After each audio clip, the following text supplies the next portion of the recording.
কৃষ্ণ। কাল 22শে জুন রবিবার যোগিনী একাদশী।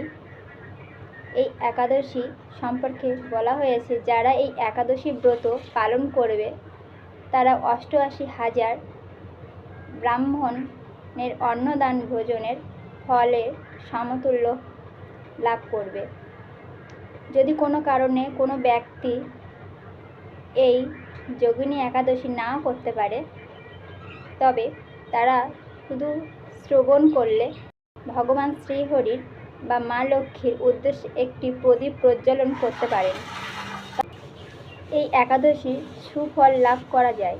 এই ব্রতটি পালন করার সঙ্গে একাদশী ব্রত কথা শ্রবণ করা উচিত। তাই আজ আপনাদের একাদশী যোগিনীর ব্রত কথাটি জানাবো। যোগিনী একাদশী ব্রত কথাটি দৈবত্য পুরাণে এই যোগিনী একাদশী ব্রত কথাটি উল্লেখ আছে। যুধিষ্ঠির শ্রীকৃষ্ণ সংবাদ বর্ণিত আছে। ভগবান মহারাজ যুধিষ্ঠির ভগবান শ্রীকৃষ্ণের বললেন, হে বাসুদেব, কৃপাবশত আমার কাছে আপনার আষাঢ় মাসের কৃষ্ণপক্ষে একাদশী সম্পর্কে মাহাত্ম্য বর্ণনা করুন। শ্রীকৃষ্ণ বললেন, হে রাজন, হে মহারাজা, সকল পাপ বিনাশিনী ও মুক্তিকাল এই উত্তম ব্রতের কথা আমি এখন আপনাকে বলছি, আপনি তা শ্রবণ করুন। আষাঢ় মাসে কৃষ্ণপক্ষিয়ায় একাদশী যোগিনী একাদশী নামে খ্যাত। মহাপাপ বিনাশকারিণী তিথি ভবসাগর পতিত মানুষের উদ্ধার লাভের একমাত্র নৌকা স্বরূপ। ব্রত পালন করিবেন পক্ষে একটি সর্বশ্রেষ্ঠ ব্রত বলে প্রসিদ্ধ। এই প্রসঙ্গে আপনাকে একটি পবিত্র পৌরাণিক কাহিনী বর্ণিত করছি। একসময় অলকানগরে শিব ভক্তপরায়ণ কুবের নামে এক মহারাজ ছিলেন। তিনি প্রতিদিন শিব পূজা করতেন। তার হেমামালিনী নামে এক মালি ছিল। সে প্রতিদিন শিব পূজার জন্য ফুল মানস সরোবর থেকে সংগ্রহ করে নিয়ে আসত। যক্ষরাজ কুবেরকে দিতেন। বিশালাক্ষী নামে হেমামালিনী মালির এক রূপবতী পত্নী ছিলেন। সেই তার সুন্দরী পত্নীর প্রতি অত্যন্ত আসক্ত ছিলেন। একদিন সেই তার স্ত্রীর প্রতি কামাসক্ত হয়ে রাজার ভবনে যাওয়ার কথাও ভুলে যান। বেলা দুপ্রহর অতীত হওয়ার পর তার মনে হন পূজার সময় চলে যাচ্ছে।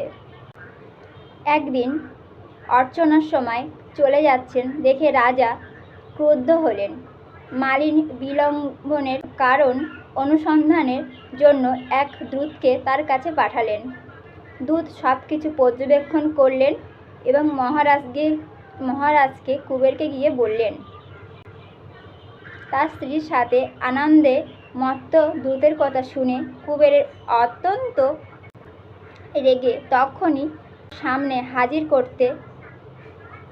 বলেছিলেন। এদিকে মালির কুবেরের পূজার সময় অতিবাহিত হচ্ছে বুঝতে পেরে অত্যন্ত ভয় পেলেন। তাই স্নান না করে সে রাজার কাছে উপস্থিত হলো। তাকে দেখে মহারাজ ক্রোধবশে চোখে রাঙিয়ে বললেন, ওরে পাপিষ্ঠ দুরাচার, তুই দেব পূজার পুষ্প আনতে গিয়ে অবজ্ঞা করেছিস। রাজকাজের তোর কোনো মনোযোগ নেই। তাই আমি তোকে অভিশাপপূর্ণ দৃষ্টিতে তুই শ্বেত কুষ্ঠগ্রস্ত হয়ে যা এবং তোর প্রিয়তম ভার্যার সাথে তোর চিরবিয়োগ সংগঠিত হোক। ওরে নীচ, তুই এখনই ওই স্থান থেকে ভুষ্ট হয়ে অধোগতি লাভ কর। কুবেরের এই অভিশাপের হেমমালির পত্নীর সাথে স্বর্গভ্রষ্ট হয়ে দীর্ঘকাল যাবৎ কুষ্ঠরোগীতে ভোগ করতে লাগলো।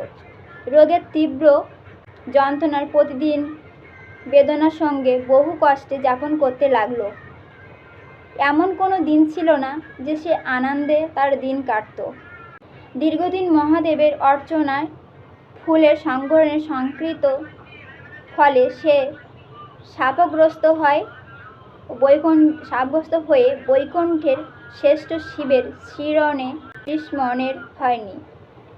একদিন হেমমালী ভ্রমণ করতে করতে হিমালয়ে শ্রী মার্কুণ্ডের ঋষির আশ্রয়ে উপস্থিত হল। কুষ্ঠরোগে পীড়িত সপত্নী হেমমালী দর্শন করে শ্রী মার্কুণ্ড তাকে জিজ্ঞাসা করলেন, তুমি কার অভিশাপে কুষ্ঠরোগগ্রস্ত হয়েছ? সেই উত্তর দিলেন, হে মুনিবর, নিত্য ভৃত্য ছিলাম। হে মুনিবর, রাজধনু কুবেরের আমি নিত্য ছিলাম। আমার নাম হেমমালী। আমি প্রতিদিন মানস সরোবর থেকে ফুল তুলে এনে রাজাকে শিব পূজার অর্চনার জন্য দিতাম। কিন্তু দুর্ভাগ্যক্রমে একদিন স্ত্রীর মনোরঞ্জন হেতু কামসক্ত হওয়ার সেই ফুল দিতে বিলম্ব হন। তার রাজার অভিশাপ দিয়েছিলেন, হে ঋষি শ্রেষ্ঠ, আমি অত্যন্ত অপরাধী। কৃপা করে প্রসন্ন হন। তখন দয়াচিত্ত মার্কুণ্ড মুনি মন বিচলিত হল এবং তিনি বললেন, হে মালী, তোমার মঙ্গলের জন্য শুভ প্রদানকারী এই ব্রত উপদেশ করছি। তুমি আষাঢ় মাসের কৃষ্ণপক্ষে যোগিনী নামক একাদশী ব্রত পালন করো। এই ব্রতের প্রভাবে তুমি কুষ্ঠব্যাধি থেকে মুক্তি হবে। শ্রীকৃষ্ণ বললেন, ঋষির উপদেশ শ্রবণ করে হেমমালী তাকে প্রণাম জানালো এবং তার আশ্রম ত্যাগ করল। পরে অত্যন্ত আনন্দে ঋষির আদেশে মতনিষ্ঠার সঙ্গে যোগিনী একাদশী ব্রত পালন করতে লাগলো। এই ব্রতের প্রভাবে এইভাবেই হেমমালীর সমস্ত রোগ কুষ্ঠব্যাধি থেকে মুক্তি লাভ হলো। প্রতিসহ সুখে জীবন যাপন করতে লাগলো। হে মহারাজ যুধিষ্ঠির, আমি আপনার কাছে এই ব্রত উপবাসনের মহিমা কীর্তন করলাম। যারা সুস্থভাবে জীবনযাপন করতে চান তারা এই যোগিনী একাদশী ব্রত পালন করবেন, বিষ্ণু মন্ত্র বা বিষ্ণু সহস্র মন্ত্র জপ করবেন এবং ৮৮,০০০ ব্রহ্মভোজন করানোর ফলে পুণ্য ফল। তাই যে ব্যক্তি এই মহাপাপ বিনাশকারী পুণ্য ফল প্রদায়িনী যোগিনী একাদশী ব্রত কথা পাঠ বা শ্রবণ করে, অচিরে তিনি সর্বপাপ থেকে মুক্তি হন এবং তিনি বিষ্ণু ও দেবী লক্ষ্মীর আশীর্বাদ প্রাপ্ত হন। হরে কৃষ্ণ।